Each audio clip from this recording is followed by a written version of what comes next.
2บ่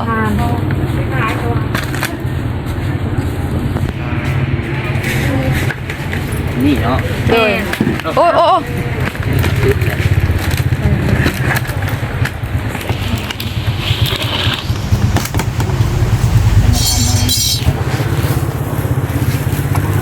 รถเขาสิไปได้ป่ะวันเอาใส่รถกระบะบอมตอนไปนี่เลยไปได้อยู่ตรงนั้น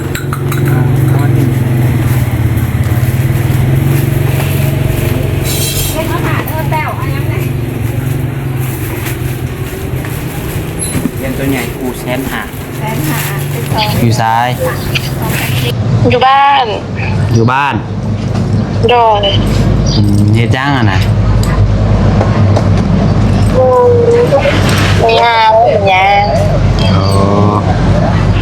เฮ็ดอะไรฝนตกแห้งบ่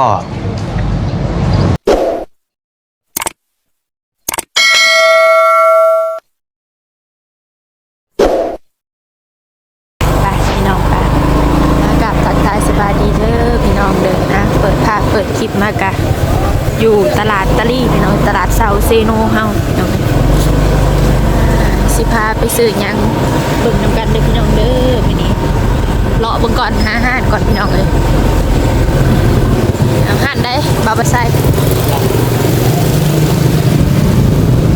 ขายแล้วบ่โอ้ได้อ่ะบ่ค่อยได้เคยซื้อข่อยก็บ่เคยคือกัน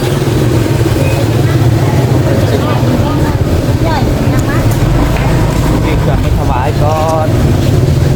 มีบ่เด็ดหาเด็ด อันนี้บ่าวโพไทยแม่นบ่ได้ดี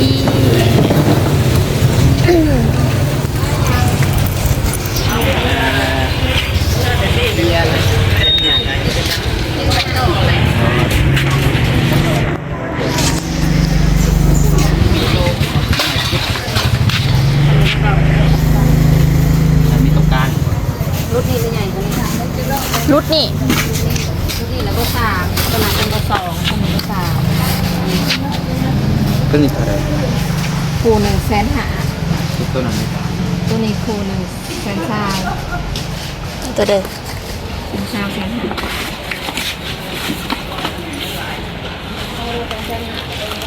หาตามใจยาวเลยมีเล็กเอาคู่ใหญ่เลยจ้ะเอาคู่ใหญ่ซื้อเครื่องกองบุญพี่น้องเลยเด็กก็คือมื้อนี้จะไปถวายน้ำพี่น้องเด้ออยู่วัดมหาโศก1แสนหาซิปสังฆทานเอา2บ่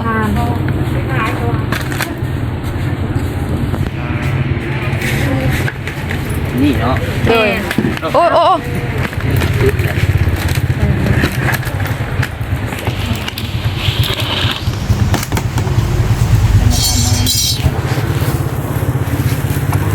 รถเขาสิไปได้ป่ะวันเอาใส่รถกระบะบอมตอนไปนี่เลยไปได้อยู่ตรงนั้น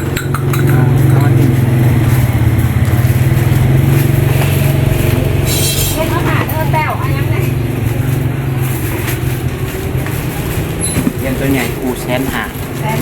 เป็น2แสน3 2แสน7 2แสน7 5แสน5เห็นบ่โอ้แม่นแสนตายก็แม่ละเนาะอันนี้ก็3แสนว่าเอาอันหนึ่งเนี่ยตัวน้อย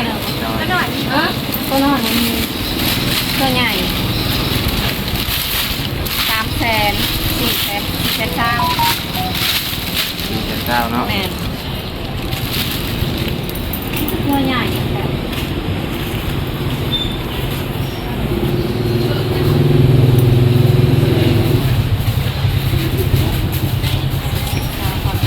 ไป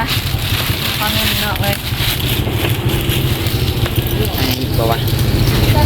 มียังเพิ่มเติมบ่ขึ้นก่อนเนี่ยน้ำขอยังจะไปซื้อน้ำ โดย น้ำก็จะได้จากแพ็ค เ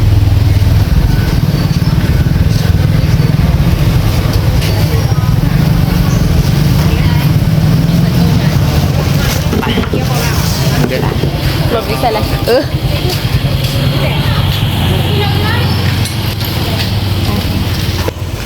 ด้มาแล้วสุดสังฆทาน1สุดพี่น้องกับเทียนคู่ใหญ่สุด1คู่กลางสุด1พี่น้องเลยรวมทั้งหมดเป็น400,000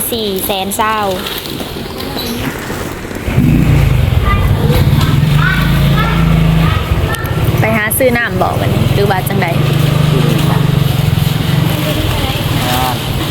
บริจดใส่ไว้บ่ใส่ลิสต์ไว้บ่ว่ามีต้องมียังซื้อแหน่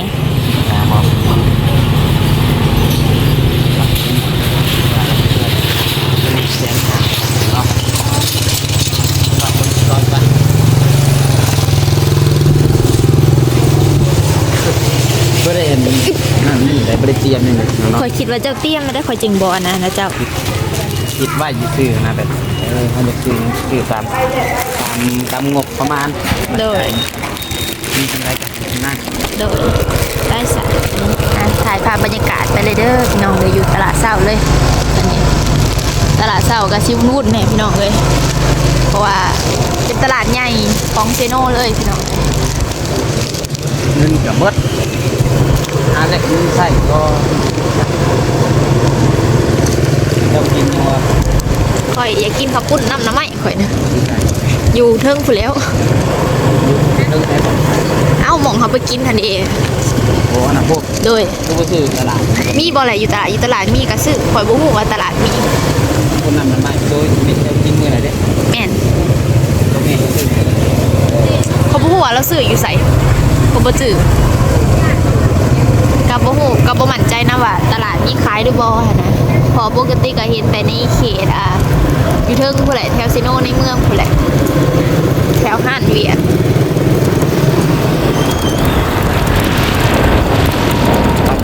บ้านเราบ้าน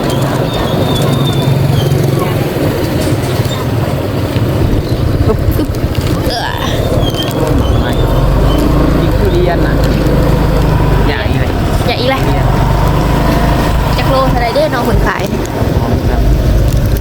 กินบอกขาไก่กิน ขาไก่เฮ้อ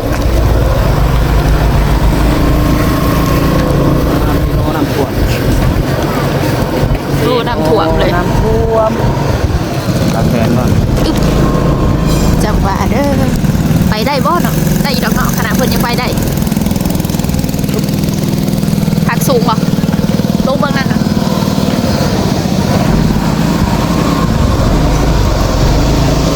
กลับบ่ กิโลลิมเนาะ ก่อนที่แรกเงินหนึ่งครับ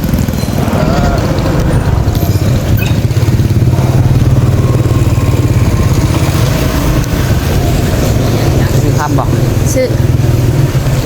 มีแต่ มีแต่คำเบ้าอ่ะจักบาทละเท่าใดเนาะเดี๋ยวนี้กะ บาทละพันกีบาทละพันกีนี่คือ หั่นเจ็บเบิบหั่นคำแม่คอยมักซื้อได้หั่นนี่ คือ เนี่ย โอ้ แต่เดี๋ยวนี้คล้ายทิปแล้วบ่มีแล้วเดี๋ยวนี้ฮะเบิดโตคำเซเวลกับคล้ายใส่รถเลยพี่น้องเลยซื้อรถไปเลยบ่มีติดโตจักบาทเดี๋ยวนี้สลึงหนึ่งกับบ่มีหุ้นหนึ่งกับบ่มี ต้องคันนี่คันใดก็ได้ คันละเท่าไหร่นะ โอ้คัน600,000 700,000 บาท โอ้ คันนั้นก็ เป็นแคปเนาะแคปสูง ได้รถ รีโวแคปสูงบ่เป็นเพิ่นสิเลี้ยวเข้ามาบ่อยากซีวุ่นๆว่าเด้อพี่น้องเด้อตลาดเซาเซโนเฮาคนเข้าคนออกตลอดพี่น้องเอ้ยรถจักรเที่ยวไปเที่ยวมาบ่ว่าจะเป็นคนขอคนเครื่องอะไรพี่น้องเอ้ยมาซื้อเครื่องก่อน เจอกันอีกหนึ่งปะ โดย ไปก่อนก็ได้ จ้ะพี่น้องมาหากระหอนห้านพี่น้องเลยซื้อยังเกาะเทียนรายการสังฆทาน1สุดพี่น้องเลยเสียไปถวายพี่น้องเลยแต่ว่าเมื่อเนี่ยอาจจะบ่ได้เอารถจักรไปพี่น้องเลยไปกับเขาเบาต้าพี่น้องเลยเป็นจะมาหาเอาอยู่ห้านพี่น้อง นัดบาต้า แมน ว่าจะแบบเดี๋ยวไปทำบุญน้ำ โดยรายการเอาน้องน้อยไปนั่พี่น้องเลยเพิ่นกระจมว่าเพิ่นอยากไปวัดมหาโศกอยู่พี่น้องเลย เดี๋ยวสิทูลบอกน้องคนก่อนนัดน้องคนก่อน จัก หยาบหรือเปล่า แมนจักเพิ่นออกมาฮอดไซเลยนะพี่น้องเลย ที่แรกว่าสิไปว่าแต่ว่านี่แต่ว่าบาต้าเพิ่นบ่ว่างเห็นบ่บ้านนี้บาต้าเพิ่นข้าวเวียด เป็นพาไปหยังงานหยังกับลืมกับเป็นผูกแขนบอกคืองานนี้แหละ โดยแล้วก็เมื่อวานนี่ก็พายุเข้าน้ำพี่น้องเลย พา ฝ ยุ นตก เข้า เบิดมือเลย5กะเช้าถ้าสิเช้าก็ช่วงประมาณ3 โมงแรงพุ่นแหละพี่น้องเลย 4-5 โมงเช้า โดยประมาณนั้นแหละ เดี๋ยวโทรหาน้องๆนะ ลงไปจื้อเนาะ ฮัลโหลสบายดีน้อง ฮัลโหล อยู่ซ้าย อยู่บ้าน อยู่บ้าน โดย เฮ็ดจังอ่ะนะ ไม่หาเป็นยัง โอ้เฮ็ดอะไรฝนตกแฮงบ่วาดดิ ก็ว่านนี่ก็แห้งอยู่ ตกบนมือคือกันบ่ บ่นะประมาณถึงต้น3 โมงมันก็เช่า อืมไปบ่วัดนะ ไปจะเอาผ้าไปกับไป จ่ายค่าน้ำมันใช้กันนี่แหละ โดย โอเคเดี๋ยวคันสิไปก็เตรียมเครื่องเด้อจะมาให้ขึ้นไป มีระบบสินกับแพรเบียงนะมีอยู่บ่ นี่แบบชิน เตรียมเอาเด้อเดี๋ยวบอตต้ามาครับเดี๋ยวสิโทรให้เทื่อหนึงให้ออกมาถ่ายอยู่ทางใหญ่ โดย โอเคตอนนี้ยังถ่ายบอต้าอยู่เพิ่นยังคาเวียเพิ่นว่าจักสิจักโมงแหละ แม่น เพราะว่าช่วงเที่ยงแล้วว่ะประมาณผู้ประจักษ์1 โมง 12 โมงของประจักษ์เดี๋ยวอะไรสิโทรหาอีกเทื่อหนึงเด้อ โดย โอเคกินข้าวกินน้ำถ่ายรถเด้อ ประธานสับ น้องเพิ่นยังอยู่เฮือนพี่น้องเอ้ยถ้าออกไปหาเพิ่นแล้วจังได้โทรให้เพิ่นออกมาถ่ายอยู่กกหยังก็เพิ่นว่า ป้ายหน้าเพจอยู่แล้ว โอ้ไกลนาแพะเลยพี่น้องทางเข้าบ้านเพิ่นนั่นแหละพี่น้องเอ้ย ว่าคันเข้าไปเข้าบ่ได้ดอกว่าฝนตกทางเปื้อนเห็นไหม ทางเปื้อน รถบาต้าอีกอย่างรถบาต้ามันบ่แม่นโพวินเป็นตัวเตี้ยอีกอย่างเนาะ แม่น บ่กล้าเข้าเด้อ บ่อยากเสี่ยงบันไดเลย เขาเป็นรอบตอนบ่ายหรือว่าช่วงบรรยากาศแรงๆก็ได้เด้อยันว่าไปเผาอย่างนี้นะยังบ่แล้วเวียกดังเฮ็ดภูเขาโอเคเขาเจ้าปล่อยเมียเจ้าว่า มื้อนี้เราก็ผูกแขนของเมียอีกว่าซั่น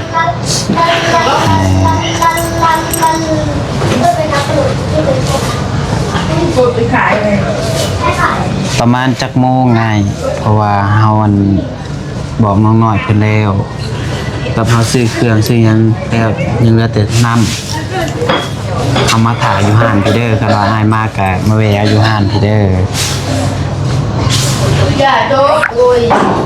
บอกเพิ่นว่าเป็นเนาะ โดย เอาก็คือเตรียมพี่น้องเนาะโทรหาทางน้องน้อยเพิ่นโทรบอกเพิ่น แม่น พาเพิ่นไปทำบุญก่อนพี่น้องเลยว่าน้องบัดไส้ก็รู้สึกว่าดวงตก พี่น้องเนาะ เฮ็ดหยังก็คาถาเคืนๆอยู่พี่น้องเอ้ย ครับมันก็มีอะไรครับลางสังหรณ์มันก็เตือนคือมื้อนั้นก็เบรกรถฮักฮะพี่น้องเบรกรถฮักเบรกรถขาดอะไรขี่มาดีๆเบรกฮักก็เปลี่ยนเพิ่นฮัก